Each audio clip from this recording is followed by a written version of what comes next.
Sinceramente, essa semana eu estou pagando a língua. Porque eu fiz um vídeo, acho que foi na segunda-feira, falando sobre a Jovem Pan, como eu não assistia a Jovem Pan mais.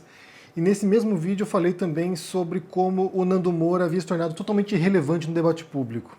E daí o que aconteceu? Essa semana eu fui obrigado a falar do Jovem Pan duas vezes, fui obrigado a assistir alguns programas, coisa que eu não fazia mais. E ontem aconteceu uma coisa no canal do Nando Moura que é importante mencionar também para vocês perceberem como se dá esse processo de chegada ao poder de um grupo e como depois eles se autodestroem.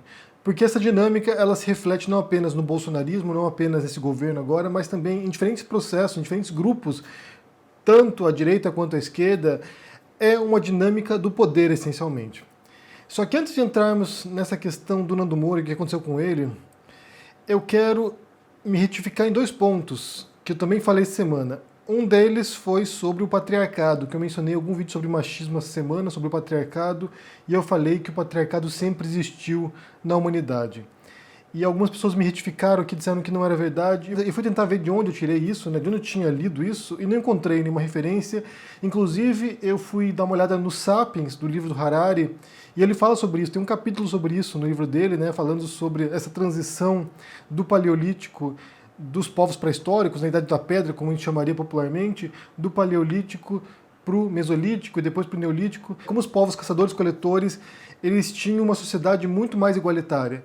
É claro que ele menciona isso, e eu vi em outros artigos também, certamente havia uma pequena diferenciação de trabalhos entre homens e mulheres, de atividades, e que essa pequena diferenciação, talvez, possivelmente, quando há a transição desse modelo nômade, desse modelo caçador-coletor, quando há essa transição do Paleolítico para a era agrária, para a revolução agrária, aí você começa a ver essas pequenas, se haviam antes, né, essas pequenas distinções, essas pequenas desigualdades se acentuando. E isso ao longo de milênios, né, isso 10 mil anos antes de Cristo, começa a se acentuar até chegar no mundo de hoje. Né? Não sei se vocês viram, essa semana o Jeff Bezos, que é o homem mais rico do mundo, dono da Amazon, em um único dia, as ações da Amazon valorizaram e ele ganhou 13 bilhões de dólares. Isso certamente não havia antes. Isso certamente não havia na era da pré-história, né? Você não tinha esse tipo de desigualdade. Ou seja, nesse sentido, tanto as desigualdades de gênero, né, entre homens e mulheres, foram consequências dessa mudança de estilo de vida, de sociedade humana, quanto também as desigualdades sociais entre os mais ricos e os mais pobres. Então, esse é o primeiro ponto, a primeira retificação. A segunda retificação foi que ontem eu mencionei que o Andreasa era um bolsonarista arrependido, né? E, na verdade, em seguida, eu já fui procurar, e algumas pessoas também escreveram aqui, e na verdade ele não era. O Andreasa, pelo menos desde 2017, é um crítico do Bolsonaro, embora ele também tenha a mãozinha dele na ascensão do bolsonarismo. O Andreasa é editor da Record e foi a pessoa que legitimou no debate público o Olavo de Carvalho. Foi o editor que publicou as obras do Olavo, também trouxe para o Brasil conservadores, né, como o Roger Scruton, ou seja, foi alguém que ajudou a consolidar esse conservadorismo chucro brasileiro que, como consequência, leva depois à ascensão do Bolsonaro. Então, embora ele não fosse bolsonarista, ele também tem sua parcela de responsabilidade nesse processo todo que nos traz até agora. Então, são as duas certificações que tem a ver essa segunda aqui, quando a gente vai falar sobre o Nando Moura, né? O Nando Moura, essa semana, ele fez uma coisa que ele não tinha feito antes, que foi criticar jornalistas bolsonaristas. Então ele foi criticar lá o Caio Coppola, bem, o Caio Coppola não é jornalista, mas foi criticar o Caio Coppola, foi criticar o Alexandre Garcia, criticou o Fiuza, criticou algum jornalista Jovem Pan, ou seja, ele foi fazer um ataque que ele não tinha feito antes. Segundo ele, são jornalistas que passam pano pro Bolsonaro e aceitam os absurdos do governo Bolsonaro. Eu já mencionei anteriormente aqui o que aconteceu com o Nando Moura, né? Assim como com outras pessoas também. Por exemplo, a gente tem lá Felipe Moura Brasil, que era bolsonarista e também abandonou o barco ano passado. E hoje o Nando Moura, o que ele reproduz é basicamente o que diz o Felipe Moura Brasil. Aquilo que o Felipe publica, o Nando vai lá e reproduz depois no canal dele. Então, de certo modo, eles estão muito alinhados em termos de críticas ao Bolsonaro. Outros também que agiram assim foram o Danilo Gentili, o humorista, e o André Guedes, cartunista, que eram bolsonaristas e passaram a criticar o Bolsonaro. E ao fazer isso, quando o Nando vai lá e critica essa turma, né, os jornalistas, e o Caio Coppola principalmente, num único dia a gente viu a perda de 10 mil inscritos. Aqui é difícil a gente avaliar se foi nesse único dia que ele perdeu esse pessoal ou se já é consequência de perdas constantes, porque desde que ele passou a criticar o Bolsonaro, ele tem perdido inscritos. Já foram dezenas de milhares de inscritos que desapareceram do canal do Nando Moura após as críticas recorrentes que ele faz ao governo Bolsonaro. Isso vai servir para a gente entender, como eu disse, essa dinâmica do poder, né? Como é que as pessoas chegam ao poder e o que acontece em seguida. Isso acontece praticamente em todos os movimentos de ascensão ao poder. Então você tem um grupo que está fora do poder, você tem um grupo que quer chegar ao poder, e é um grupo ideológico, um grupo político, uma militância, um grupo, uma guerrilha, ou seja, um grupo que está fora do poder e que não concorda com quem está no topo. No caso do Bolsonaro, era a oposição ao PT, né? Então, há um grande espírito antipetista na ascensão do Bolsonaro, ou seja, eles acusavam o governo de ser o governo mais corrupto da história da humanidade, o maior escândalo de corrupção que já existiu, que roubou trilhões de reais, como diz o Olavo de Carvalho, né, que o PT roubou mais de 1 trilhão de reais, ou seja, eles têm uma narrativa, a gente falou de narrativas ontem, né, eles têm uma narrativa que simplesmente cria um inimigo perfeito, um monstro que devora tudo, que é o PT, que quer se perpetuar no poder. Como se o Bolsonaro ou qualquer outro governante também não quisesse se perpetuar no poder. Todo mundo que chega ao poder quer se manter no poder o maior tempo possível, tanto individualmente quanto no seu grupo, quanto no seu partido. Ou seja, a tomada do poder ela é com visão duradoura. E isso em qualquer partido, em qualquer candidato, em qualquer governante. Todo mundo quer se perpetuar no poder, porque o poder inebria, o poder, ele...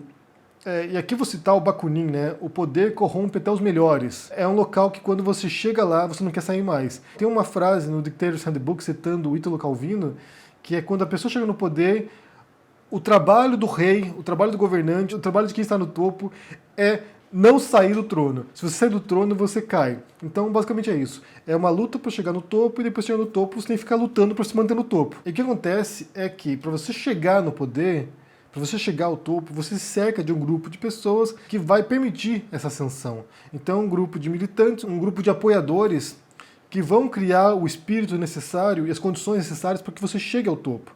Só que essas mesmas pessoas nem sempre serão as pessoas que vão te manter no topo, porque elas também têm suas próprias agendas. Muitas pessoas também querem orbitar o poder, muitas pessoas também querem estar no topo.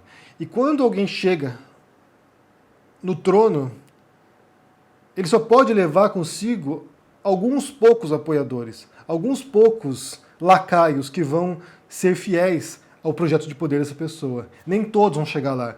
Você vai ter, por exemplo, 10 mil pessoas que vão te apoiar, de uma base mais sólida, uma base mais próxima, mas você vai ter um núcleo muito menor para se manter no poder. Isso em regimes autoritários. Em regimes com perfis autoritários, tende a haver uma base de suporte muito menor do que em governos democráticos. Em governos democráticos, há uma certa exigência de que você amplie a sua base de apoio para que você consiga se manter no poder. Então o Bolsonaro, inicialmente, ele pensava como autoritário, ainda pensa, na verdade, mas o jogo vai mudando. Então ele se cerca de um grupo, de um núcleo duro, chega ao poder, tenta governar com o núcleo duro, não consegue, depois tem que expandir, depois tem que começar a comprar suporte de outras pessoas. E ao fazer esse movimento de abandonar o núcleo duro e começar a dispersar para atrair o Centrão, por exemplo, para atrair pessoas que haviam atuado ou eram aliados do PT, por exemplo, isso vai frustrando o núcleo duro. Isso vai frustrando os primeiros apoiadores do Bolsonaro, que era o caso do Nando Moura, por exemplo, que era o caso do Felipe Moura Brasil, que era o caso de outras pessoas também. Ao perceber que o Bolsonaro não vai governar apenas se fiando no seu núcleo duro, na sua base mais sólida, e vai ser obrigado a ampliar esse apoio e atrair velhos conhecidos da política brasileira, a gente vê agora, por exemplo, Roberto Jefferson. A gente vê figuras que são problemáticas e que estiveram em outros governos também atuando, também mexendo os pauzinhos. Quando as pessoas percebem isso, elas se sentem traídas. Elas sentem que o Bolsonaro dizia uma coisa antes e quando chega ao poder essas pessoas são traídas. E aqui é importante ressaltar que essa é uma visão muito ingênua da política, né? De você achar que alguém vai ser sempre comprometido com seus ideais, que alguém sempre vai estar agindo de acordo com uma cartilha ideológica, porque isso é impossível. Não existe pureza ideológica. Não existe e nunca vai existir. Quando uma pessoa chega no poder, ela tende a agir de um modo que vai fazer concessões para poder se manter no topo. Isso em qualquer regime político. Tanto em regimes autoritários quanto em regimes democráticos. Em regime autoritário, ainda o governante tem uma margem de atuação muito maior, porque ele pode oprimir a população. Ele pode agir de maneira brutal, ele pode agir de maneira que um governante democrático não pode. Normalmente. Mas em regimes democráticos, o governante sempre vai frustrar sua base mais próxima, porque ele é obrigado a fazer concessões. Senão ele não governa. E a gente falava isso em 2017, gente. Quando o nome do Bolsonaro despontou, em 2017 a gente falava isso, gente. Ou ele será obrigado a fazer coalizões ou fazer pactos com grupos dos quais ele discorda completamente às vezes, ou ele não vai conseguir governar. A gente falava isso. Então, muitos desses dissidentes do bolsonarismo são pessoas que tinham uma visão extremamente ingênua e limitada da política e, de certo modo, altamente ideologizada, porque eles não conseguiam ver fora disso, né? Não conseguiam ver qualquer tipo de manobra fora daquele grupo mais rigoroso, né? Aquele grupo mais fanatizado. E quando o Bolsonaro traz os seus princípios, mesmo que ainda na retórica seja muito inflamada e muito radicalizada, quando na prática ele traz esses princípios, algumas pessoas se afastaram do Bolsonaro. Alguns se afastaram porque viram que o Bolsonaro era um incompetente completo e que causaria um dano enorme. Mesmo apoiadores fizeram isso. Pessoas que votaram no Bolsonaro pensando assim, esse cara vai mudar alguma coisa e quando chega lá vai mudar, mas para pior. E outros abandonaram o Bolsonaro porque o Bolsonaro não era radical o suficiente, porque ele não era fanático o suficiente, porque ele não era extremista o suficiente. E esse é o caso do Nando Moura. Pessoas que esperavam algo diferente do Bolsonaro, esperavam um governo mais fundamentalista. É claro que é difícil a gente ler as motivações das pessoas, mas o caso do Nando Moura é muito particular, porque até um mês, até mais ou menos março do ano passado, 2019, ele apoiava o Bolsonaro, dizia que ele queria uma urna eletrônica em casa para apertar 17 todos os dias. E depois ele sai de férias, quando ele volta das férias, ele volta virado o cabeção. Ele volta atacando todos os conservadores, todos os direitistas, volta assim, inflamado, e esquece a oposição política, esquece a esquerda e passa a atacar apenas a base bolsonarista. Passa a atacar Alan dos Santos, figuras alinhadas ao Bolsonaro, passa a atacar políticos, Carla Zambelli, passa a atacar um monte de gente que está próximo do Bolsonaro, os filhos do Bolsonaro. Ou seja, foi alguém que teve uma guinada total em questão de alguns dias. E isso leva a entender que ele parou e pensou, eu vou ser oposição porque ser situação é um saco, ser situação não é fácil. E quando ele critica essa semana agora comunicadores bolsonaristas, como Caio Coppola, como Alexandre Garcia, como Fiuza, como Adrilles, como outros que estão alinhados em todos os sentidos com o Bolsonaro, porque essas pessoas fazem crítica às vezes ao Bolsonaro, mas a crítica delas são sempre amena, eles criticam e depois passam um pano em seguida, né? Eles sujam e já limpam, porque eles são realmente alinhados com a agenda ideológica e com a agenda prática do Bolsonaro. E quando ele faz essa crítica, ele está atacando pessoas que ele ajudou a subir. O Caio Coppola, por exemplo, ele era bem pequeno mesmo, quando a gente passou a criticá-lo na Jovem Pan, e o Nando Moura foi alguém que ergueu o Caio Coppola. Ele foi alguém que levou centenas de milhares de pessoas para o canal do Caio Coppola no YouTube e ajudou a consolidar a imagem de que era alguém que merecia ser ouvido pelos conservadores. Então, o que acontece agora, essa perda de inscritos, é que os próprios espectadores do Nando se sentem traídos também. Porque é o seguinte, esse cara me disse ano passado que eu precisava ouvir essas pessoas. Esse cara me disse em algum momento que eu precisava votar no Bolsonaro. Esse cara me disse em algum momento que eu precisava confiar no Olavo de Carvalho, que ele era o maior filósofo brasileiro, que para você contestar o Olavo de Carvalho, você precisava de uma bibliografia parruda, tão sólida, tão consistente quanto o do Olavo. E de repente, de um mês para o outro, esse cara passa a atacar todo mundo que ele defendeu durante muitos meses e anos. Então é claro que o espectador se sente traído. É como se amanhã, por exemplo, eu viesse para vocês aqui e falasse, gente, vocês precisam votar em tal candidato que não tem nada a ver com o que a gente dizia antes. É como se amanhã eu viesse aqui e começasse a defender pautas racistas, ou homofóbicas, ou misóginas. E daí você que me assistia durante anos, você fala, gente, o que aconteceu com o Henry? O cara passou anos aqui defendendo manifestações antirracistas, defendendo grupos LGBT, defendendo pautas feministas, defendendo certas pautas sociais. De repente o cara vira completamente o cabeção e passa a atacar esses grupos. O que aconteceu? E é uma pergunta legítima também. Porque uma coisa é a gente ter contradições. E todos nós temos contradições. Eu posso vir aqui um dia para vocês falar uma coisa e depois rever esse conceito, ou nem rever, na verdade, me equivocar e no outro dia defender uma coisa diferente. Às vezes tem pequenas contradições que a gente vai falando todos os dias. Ou mesmo contradições entre o que eu dizia em 2017 e o que eu digo hoje, porque, bem, foi um processo, né? Eu aprendi coisas novas, descobri coisas novas, li novas referências, vi outros vídeos, sabe? Pensei mais sobre o assunto. Então essas contradições são naturais, é uma progressão. Mas se de repente eu viesse daqui 15 dias e passasse a apoiar o Bolsonaro, vocês iam dizer assim, gente, o que aconteceu? O Henry pirou.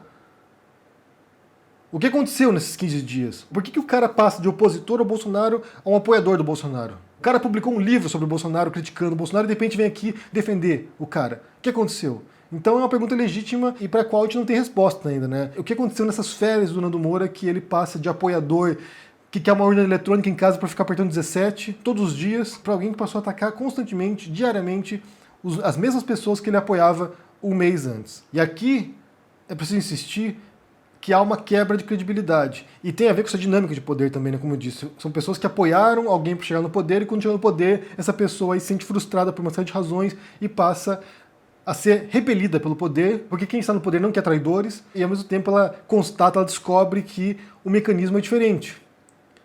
Que a pessoa não pode governar como ela quer necessariamente. Ainda mais uma democracia, na qual ela é obrigada a cumprir preceitos constitucionais, é obrigada a fazer alianças, é obrigada a dialogar, é obrigada a ouvir outras vozes. O Bolsonaro até podia querer ser um ditador e governar do modo como ele bem entendesse, mas ele não tem essa força. Ele é muito mais fraco nesse sentido do que o sistema. Ele pode enfraquecer a democracia, ele conseguiu abalar certas estruturas, mas ainda funciona de um modo ou de outro. Ainda consegue conter o Bolsonaro de um modo ou de outro. Até quando a gente não sabe, mas nesse sentido eu vejo que ele enfraqueceu bastante. A pandemia, por exemplo, ajudou bastante a fragilizar o Bolsonaro e forçá-lo a se enquadrar minimamente nas regras. Então eu quero saber de vocês aqui, nesse vídeo, sobre como vocês veem essa dinâmica do poder, como eu mencionei aqui, as pessoas que te apoiam para chegar no topo e depois as pessoas que te mantêm no topo, que são diferentes. Como você percebe isso em outros momentos, se você já reparou nisso, né? Em outros governos, em outras situações, em outros movimentos, em outras revoluções, e também sobre a frustração de seguidores, de influenciadores, que de repente percebem uma guinada completa na posição dessa pessoa e que se sentem frustradas e traídas. Porque essa pessoa me convenceu de uma coisa, de repente ele passa a criticar aquilo que ele sempre defendeu. Me diga o que vocês pensam aí no comentário, deixe o joinha, assine o canal, confira meu livro Minha Especialidade em Matar, sobre o Bolsonaro, 1 ano e meio do governo Bolsonaro, que também revela todas essas contradições, né, todas essas brigas internas, essas conspirações internas no governo Bolsonaro, né, essa luta pelo poder. Me diga o que vocês pensam e a gente se vê por aí. Abraço e até mais.